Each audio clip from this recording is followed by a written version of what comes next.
ত্বকের রং উজ্জ্বল করবে, বলিরেখা কমাবে আর ট্যান পড়ার হাত থেকে আমাদের স্কিনকে রক্ষা করবে। এছাড়াও সামগ্রিকভাবে আমাদের স্কিনের গঠনটাকে উন্নত করবে। নমস্কার বন্ধুরা, ঘরোয়া বিউটি টিপসে আমি সুমনা সকলকে জানাই অনেক অনেক স্বাগত। আজকে কথা বলবো ভিটামিন সি সিরাম আমরা কিভাবে বাড়িতে তৈরি করতে পারি এবং কিভাবে ইউজ করব, কিভাবে সেটাকে স্টোর করব। আসলে ভিটামিন সি স্টোর করাও একটা আলাদা পদ্ধতি আছে। ঠিক সেইভাবে যদি আমরা স্টোর করতে পারি তাহলে কিন্তু ভিটামিন সি সিরামটা অনেক দিন পর্যন্ত ভালো থাকে।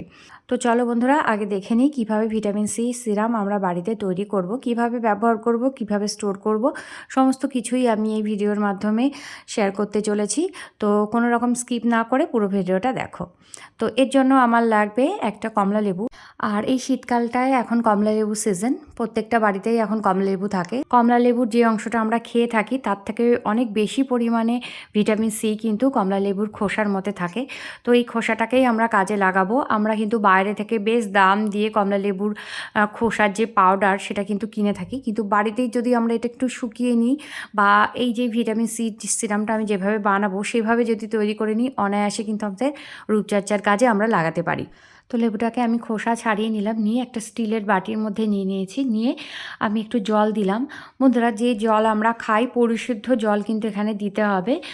তো পরিষ্কার জল আমি দিয়ে এখানে আমি ইন্ডাকশানে একটু জলের পাত্র বসিয়েছি, বাটিটা দিয়ে দেবো, দিয়ে আমি ঢাকনা চাপা দিয়ে দেবো। মিনিট 15 মতো আমি এভাবে সেদ্ধ হতে দেবো। তারপর ঢাকনা খুলে নেব। ঢাকনা খুলে নিয়ে দেখো এরকম অবস্থায় এসছে। তো কমলালেবুর খোসার যে ভেতরে যে জলটা দিয়েছিলাম সেটা কিন্তু বেশ ফুটতে শুরু করেছে।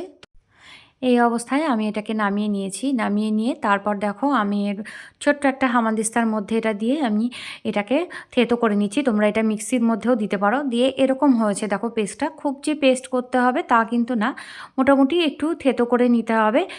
আবার খুব বেশি আস্তে আস্তেও থাকা যাবে না। এরপর সেদ্ধ হওয়া যে জলটা আমি ছেঁকে হামানদিস্তাতে পুড়েছিলাম, তো সেই জলটা কিন্তু ইউজ করব বন্ধুরা। এই জলটা কিন্তু ফেলে দিলে চলবে না। সেটার মধ্যে বেটে রাখা খোসাটা দিয়ে দেবো। দিয়ে তার মধ্যে আমি দিচ্ছি বেশ 3-4 থেকে 4 চামচ মতো এখানে দেব গোলাপ জল। তো তোমরা আরেকটু বেশিও বাড়িয়ে দিতে পারো। তো মোটামুটি এরকম দিলেও চলবে। দিয়ে তার মধ্যে কিন্তু আমি আবার দেবো সেই জল, মানে খাওয়ার জল, পরিশুদ্ধ জল আমি এর মধ্যে দিয়ে দেবো। দিয়ে পুরো জিনিসটাকে একটু মাখিয়ে নেব। নিয়ে জিনিসটাকে পুরো ছেঁকে নেব। তো তোমরা সাদা কাপড়ের মধ্যে দিয়েও ছেঁকে নিতে পারো বা এভাবে আমি ছাঁকনি দিয়ে ছেঁকে নিয়েছি। তো খুব বেশি কিন্তু চেপে চেপে ছাঁকা যাবে না। তো শুধুমাত্র জুসটাই আমরা এখানে ব্যবহার করব। এর মধ্যে তারপর দিলাম আমি একটু অ্যালোভেরা জেল আর দেবো 1/2 চা চামচ গ্লিসারিন। দিয়ে এভাবে ভালো করে একটু ফেটিয়ে নেব। খুব ভালো করে ফেটিয়ে নেবে বন্ধুরা। আর এই সিরামটা একটা দুর্দান্ত সিরাম। তো চলো দেখে নিই আমরা এটাকে কিভাবে স্টোর করব। বন্ধুরা, এটাকে একটা কাচের বোতলে স্টোর করতে হবে এবং সেটা ডার্ক কালার হতে হবে, যেন লাইট কালার না হয়। আসলে ভিটামিন সি সিরাম সূর্যের আলোতে না খুব তাড়াতাড়ি নষ্ট হয়ে যায়, অক্সিডাইজড হয়ে যায়। তো সেই জন্য ডার্ক কালারের কোনো রকম বোতলেই কিন্তু এটাকে স্টোর করে রাখতে হবে। আর যেহেতু এতে কোনো রকম প্রিজারভেটিভ নেই, তো সেই জন্যই কিন্তু এটাকে ফ্রিজে স্টোর করে রাখতে হবে 7 থেকে 8 দিনের মতো এটা ভালো থাকবে। বা বড়জোর 10 দিন তোমরা ইউজ করতে পারো। 10 দিন পরে আবার নতুন করে নতুন ব্যাচ আমরা তৈরি করতে পারি। তো বন্ধুরা, এটা কিভাবে অ্যাপ্লাই করবে সেটা তোমাদের সাথে একটু শেয়ার করি।